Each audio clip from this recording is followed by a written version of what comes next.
So, a few years ago, I started a hobby that I've grown really fond of. And whenever friends and family come over, they tell me that they wish they could see what I'm doing in this fish room a lot more often. And I figured what better way to do it than on social media. So, without further ado, I'm going to take you on a tour of a little bit of my hobby. Here we go.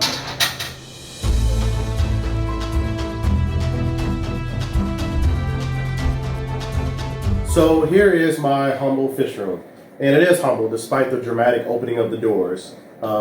It's just a couple of tanks, and gives me a chance to indulge in the hobby right here in my own home. Starting with the hexagon tank here. This is a 20-gallon hexagon tank, and it was my first foray into black water tanks, or tannin tanks, so to speak. So the cool thing about this tank is a fellow YouTuber you may be aware of told me a lot of the things that I know now about how to make tannins effective in your home aquarium.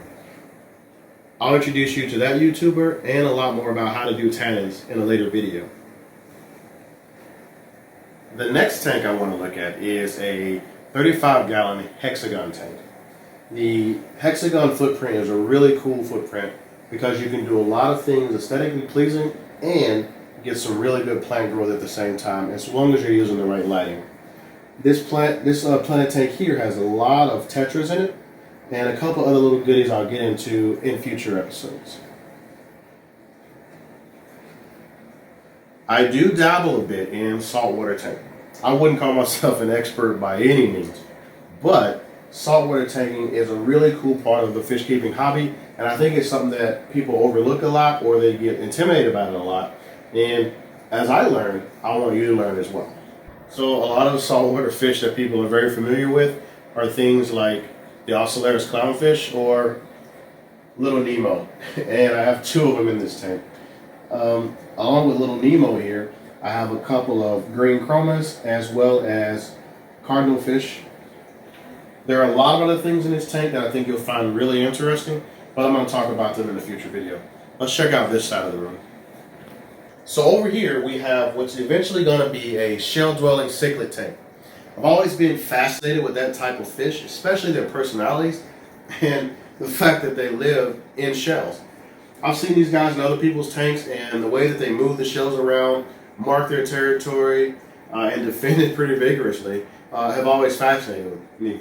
The idea is to start with shell dwellers at the bottom and to see if I can't get sardine cichlids to inhabit this area of the tank here, and they both coexist. I think it'll be a really bang up idea, and maybe if I'm lucky and the shell dwellers don't disagree with me, I can put some plants in the back two corners of this tank, maybe some heavy rooting plants, and we'll see how it goes. So the next two tanks I have in the fish room are my overflow tank, which you'll see down here at the bottom. And what I mean by that is, if it was a scape I did in the past, or fish that a friend of mine didn't want to keep anymore, and I was able to put them somewhere, it would have gone in this overflow tank. So there's some stories with each one of the fish in this tank that I think you'll find pretty funny and pretty interesting. It doesn't look like much, but it's home to a lot of fish that don't have a home.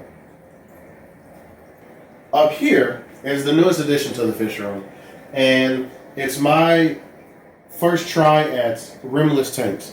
So this tank is a tank that I've actually de-rimmed myself. It started off as a 40 breeder, and I decided to go ahead and pop both of the plastic rims off of the tank. I had a local glass company cut me a center brace for it, siliconed it on there, and it's been up and running for about 2 to 3 weeks now. It's still kind of cycling.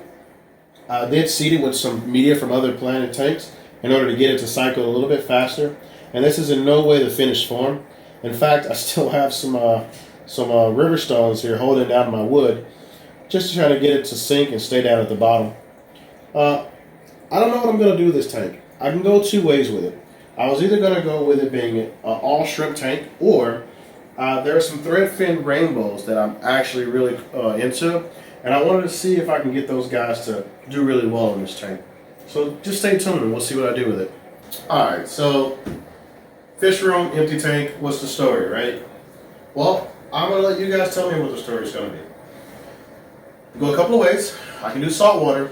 That's a big undertaking. I know I just said saltwater is really easy. And it is. It's not easy on the pocketbooks though.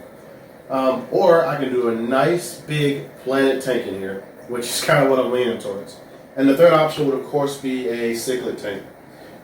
Any one of those options would be nice, or maybe if you have something different you can throw my way, I'll entertain the idea. Alright folks, if you like what you saw, hit subscribe, click that like button, and consider checking me out over on Instagram at Jaded Aquatics.